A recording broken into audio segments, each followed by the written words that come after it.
अस्सलाम वालेकुम नाजरीन, मेरा नाम है हसन बिलाल चौधरी और आपको खुशामदीद कहता हूँ अपने चैनल में एक नई वीडियो के साथ। बजट 2026-27 पेश हो चुका है और आज की वीडियो में आपको बताऊंगा कि अब आपको कितना टैक्स अदा करना होगा। अगर बैंक में आपके सेविंग्स अकाउंट है, म्यूचुअल फंड्स अकाउंट हैं, इसके अलावा आप प्रॉपर्टी का लेन देन करते हैं, आप प्राइस बॉन्ड रखते हैं, उसके इनाम के ऊपर कितना टैक्स होगा। इसके अलावा अगर आप ऑनलाइन काम करते हैं यूट्यूब, फेसबुक, टिकटॉक के ऊपर, या फिर इसके अलावा आप इंटरनेशनल ट्रांजैक्शंस करते हैं, ई कॉमर्स से मुतल्लिक आपका बिज़नेस है, तो इसकी मुकम्मल तफसीलात आज की वीडियो में आपके साथ शेयर करने वाला हूँ। इसके अलावा जो प्रोफेसर्स हैं, जो टीचर्स हैं, उनकी ऊपर या उनकी सैलरीज़ के ऊपर कितना टैक्स होगा, इसकी मुकम्मल तफसीलात आज की वीडियो में आपके साथ शेयर करने वाला हूँ। बिल्कुल लेटेस्ट जो फेडरल बजट 2026 के तहत टैक्स इम्पोज किए गए हैं उसकी बात करेंगे। चैनल हसन बिलाल चौधरी पर नए हैं या सब्सक्राइब नहीं किया तो सब्सक्राइब बटन पर क्लिक करके साथ आगे बेल आइकन को प्रेस कीजिएगा। वीडियो पसंद आए तो शेयर करें और अपनी राय का इजहार कमेंट्स के जरिए आपने लाजमी करना है। ये मैं आपको बता दूं, ये जो बजट है इसमें काफ़ी ज़्यादा टैक्सेस वगैरह इम्पोज किए गए हैं, लेकिन जो प्रॉपर्टी का लेन देन करते हैं उनके लिए अच्छी खबर है। फाइलर्स के लिए उन्होंने काफ़ी ज़्यादा बेनिफिट्स इस बजट में रखे हैं। तो ये मैंने पूरी लिस्ट तैयार की है, आप स्क्रीन के ऊपर देख सकते हैं। मैं बारी बारी आपको ये बताता जाता हूँ और आप इसको देखते जाइएगा। सबसे पहले बात करेंगे जनाब प्रॉपर्टी बाइंग के हवाले से।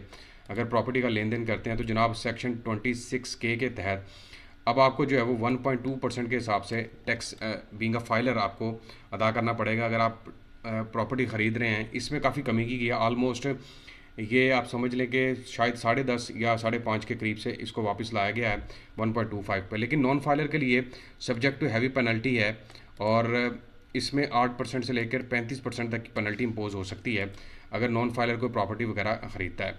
इसके अलावा प्रॉपर्टी सेलिंग के ऊपर 2.75 है, जो कि 5.5 से कम करके नीचे लाया गया और ये ऑलमोस्ट 2.25 के करीब आ चुका है। इसमें भी बेनिफिट हो गया क्योंकि लास्ट जो बजट 2025-26 पेश किया गया था उसमें प्रॉपर्टी और सेलिंग और बाइंग के ऊपर काफ़ी ज़्यादा टैक्सेस थे, जिसकी वजह से प्रॉपर्टी की खरीदो फरोख्त में काफ़ी फ़र्क आ गया था। लेकिन अगर आप नॉन फाइलर हैं तो पेनल्टी भी इम्पोज हो सकती है या फिर 10 से लेकर 11.5% तक का टैक्स भी लग सकता है। कैश विड्रॉल के ऊपर जो आपको टैक्स अदा करना पड़ता है वो बीइंग अ नॉन फाइलर 0.8% के करीब ही है और लास्ट ईयर भी यही चल रहा था।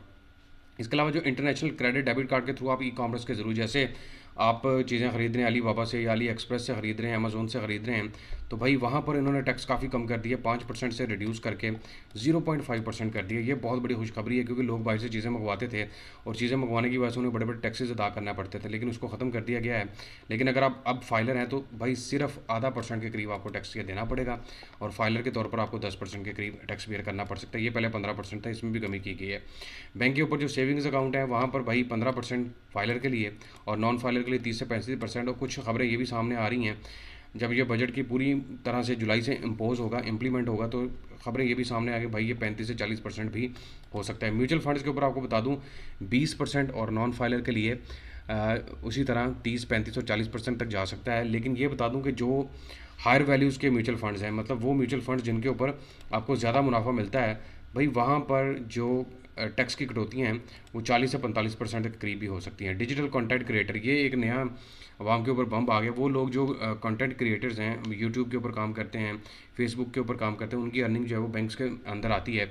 वहाँ पर इन्होंने विद होल्डिंग टैक्स जो है वो 5% इम्पोज कर दिया है और बैंक को इंस्ट्रक्शंस दे रही है भाई डायरेक्टली जो भी उनकी ट्रांजैक्शंस हों, जो भी उनकी पेमेंट्स वगैरह है, उसमें से 5% काट लेना है। मतलब अगर 1 लाख रुपये आया है तो 5,000 रुपये काट लेंगे। अगर 5 लाख रुपये आया है तो ऑब्वियसली उसके ऊपर ये सीधा सीधा 25,000 रुपये कटौती कर लेंगे।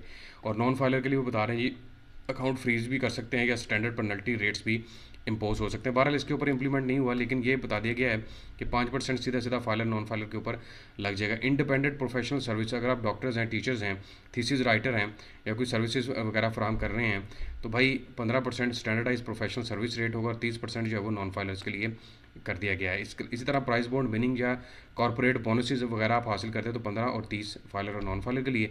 जनरल सेल्स टैक्स में कहा यह गया था कि expanded to 19 new retail consumer categories, 18 से 19% ही हो सकता है। जुलाई 1 2026 से ये आइडिया हो जाएगा। Some retailers under 20 crore annual sale enjoy at 1% fix scheme. इसमें यह है कि फ़िक्स स्कीम आपको मैंने बताया आई है और ये नॉन फाइलर अगर कोई है तो वो इस स्कीम से फ़ायदा हासिल कर सकता है।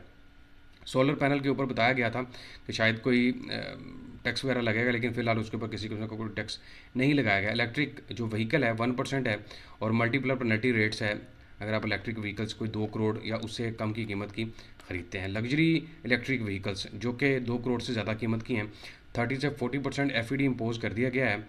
30 से 40% बहुत बड़ी अमाउंट है। और इसके अलावा हाई प्यूनिटिव ड्यूटीज़, मतलब 30 से 40% नॉन फाइलर को ये भी देना पड़ेगा और उसके अलावा प्यूनिटिव ड्यूटीज़ भी अदा करना पड़ेगी। इसके अलावा जो लग्जरी फ्यूल कार्स हैं उसके ऊपर 70 से लेकर 81% FED इम्पोज कर दिया गया है, includes to target premium imports.